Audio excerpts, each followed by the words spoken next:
Salamat sa ating kalihim ng Department of Trade and Industry sa kanyang pagpakilala. Magsiupo po tayo. Dito rin po ang kalihim ng Department of Tourism, Secretary Cristina Garcia Frasco. Kasama niya ang isang kanyang asawa, si Duke Frasco, na congressman ng Tiga Cebu.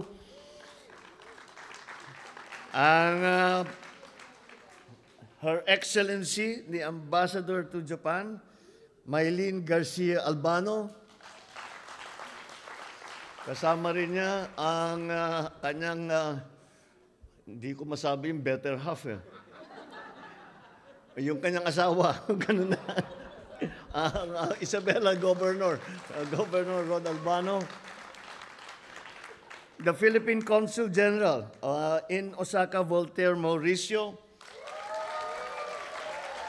Aba, maganda siguro trabaho mo rito at meron kang meron pala.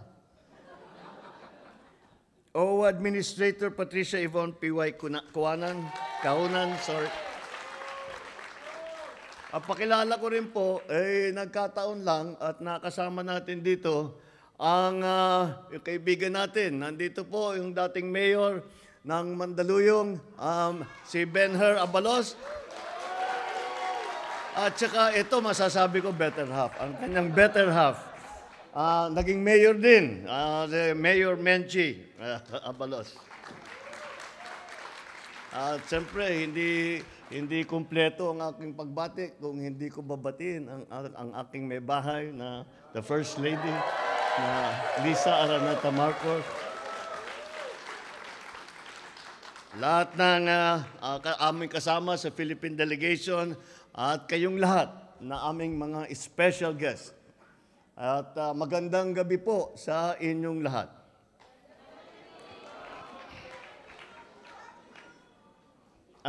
Nandito po kami para mag-attend. Pinuntahan po namin yung expo na ginagawa at sigurado naman ako na nabalitaan na ninyo at napaka-successful dahil napakaraming dumadaan doon at doon talaga ipinapakita natin yung galing ng Pilipino, ang kultura ng Pilipino, kung ano yung mga kakayahan ng Pilipino at nakita naman natin ang pag-response.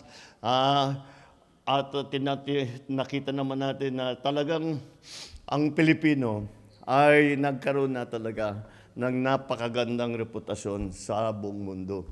At nangyari yun dahil sa inyo. Kayo mga OFW, kayo mga naninirahan na Pilipino na naninirahan sa iba't ibang lugar na nagtatrabaho, na tumutulong. Alam nyo, lahat ng makilala ko, Presidente, Prime Minister, Hari, Sultan, kung ano may basta yung mga leader na ang unang lagi sinasabi, lahat ng mahal na mahal namin yung mga Pilipino na nandun sa amin. Gustong-gusto namin ng Pilipino. Dahil, unang-una, siyempre, importante sa akin, napakasipag.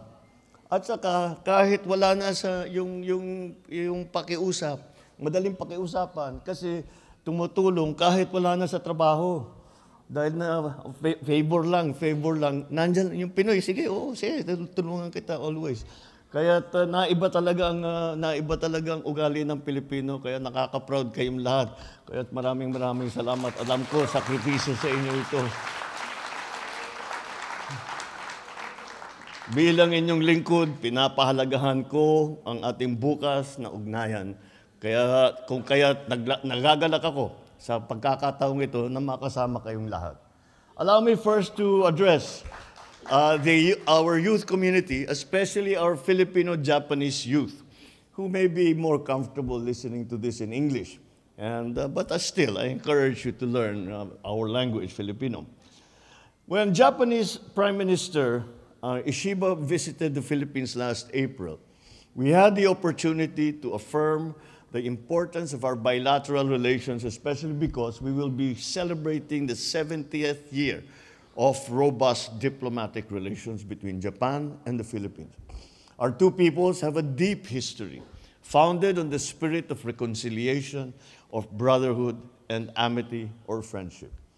I speak to all our kababayans, especially our youth, who play a part in our dynamic and enduring ties with Japan. Through you, we continue to write new pages in the history of the relations between our two countries. Through you, the spirit of friendship with our Japanese friends continues to thrive. We have every chance through you to build even stronger connections and shared values for a mutually stable, secure, and prosperous relationship between our two countries.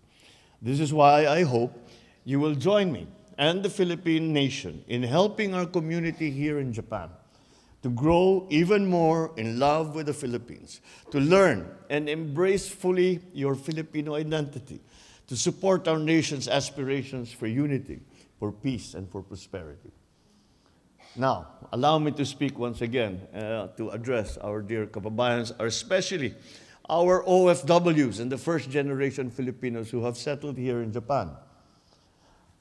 Alam po namin na ang sakripisyong inaalay natin upang makamit ang isang magandang kinabukasan para sa ating pamilya, para sa sarili, at maging sa bayan ay hindi dapat mawaldas o masayang. Kung kaya't bilang mga bagong bayani, hinihimok ko kayong lahat na ipaglaban ang kalayaan ng ating mahal na bansa, ang kalayaan na maging maunlad at mapayapa.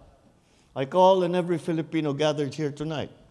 As our forefathers, the heroes of the Philippine Revolution, have sacrificed much to give us this freedom that we today enjoy, it is our duty to honor that hard-won gift. Tungkulin natin bumuo ng isang kinabukasang karapat-dapat sa ating lahat. Isang bayang pinapanday sa tapang, pag-asa at pagmamahal, ang isang bagong Pilipinas. Bilang inyong Pangulo, hangad kong mabigyan ang bawat Pilipino ng mas magandang buhay at mas maraming oportunidad. Naniniwala po na ang tunay na pag-unlad ay nasusukat sa kakayanan ng bawat pamilyang Pilipino na mabuhay ng buo at maginhawa, kasama ang kanilang mahal sa buhay sa sariling bayan. Naintindihan po namin ang hirap na pinagdadaanan at ang sakripisyong binibigay ninyo upang masuportahan ninyo ang inyong mga pamilya. Napilitan kayong mawalay sa kanila at iiwan ang kulturang inyong nakasanayan para matugunan ang kanilang pangangailangan. Kaya't patuloy tayong nagsasagawa ng mga programang mapapabuti sa inyong buhay. Layunin ng ating pamahalaan na paghusayin ang mga serbisyo upang mahikayat hindi lamang ang mga dayuhan na mamumuhunan at mga turista, kundi pati na ang kapwa nating mga Pilipino na nais muling manirahan at mamuhay sa sariling bayan. Sinusiguro po natin na ang ating gobyerno ay may sapat na pagkakataon na naghihintay para sa lahat ng OFW na nais umuwi at tuluyan ng manirahan sa Pilipinas. Hangad din namin maging maayos ang inyong pagdating at pag-alis sa ating bansa. Kaya naman, naglaan tayo ng OFW lounge sa airport para may lugar kung saan pwede magpahinga. Masigasig din ang ating pakikipag-ugnayan sa iba't ibang bansang tumatanggap ng ating manggagawa para makabuo at ng bilateral labor agreement upang matiyak natin na ligtas at makatao ang trabaho at nabibigyan ng pagkakataong umunlad ang ating mga kababayan. Kaakibat ng ating pagpapabuti ng serbisyo sa ating mga kababayan, patuloy ang aming pagpapatupad ng reforma sa ating ekonomiya. Kaya naman, puspusan ang ating pagtutulak ng mga programang sumusuporta sa maliliit na negosyo. Yan po ang trabaho ng ating DTI na sekretary. Dahil siya po ay nagsimula. Alam niyo po ba yung damit na kamiseta sa Pilipinas? Siya po yun. At yung nag-start siya, nung nagsimula siya, parang sari-sari store lang nagsimula. Ngayon, milyonaryo na yan, si Secretary. Kaya alam niya ang nakaharap ng problema ng mga maliliit na negosyo. Kaya ang yung mga sari-sari store, yun, kaya yan ang tinutulungan natin ng husto. Kaya lagi nating ipinaglalabas at pinapaalam sa ating mga mahal na kababayan na may mga programa tayong na pagsuporta sa maliliit na negosyo. Bukod pa ron, para sa agrikultura, para sa turismo, sa industriya at teknolohiya. Patuloy rin tayong nakikipagtulungan sa pribadong sektor upang makalikha ng mas maraming trabaho para sa lahat. Ginagawa natin ito dahil naniniwala tayo sa galing at sipag ng Pilipino.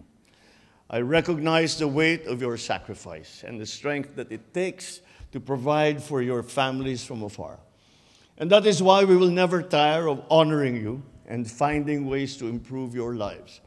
You are at the heart of our government's efforts, and you deserve not only our gratitude, but you deserve our full support. Muli, maraming sa inyong lahat, mga minamahal namin na mga kababayan na nandito sa Japan. Mabuhay ang Pilipinas! Mabuhay ang mga OFW! Mabuhay ang sambayanang Pilipinas! Maraming salamat po.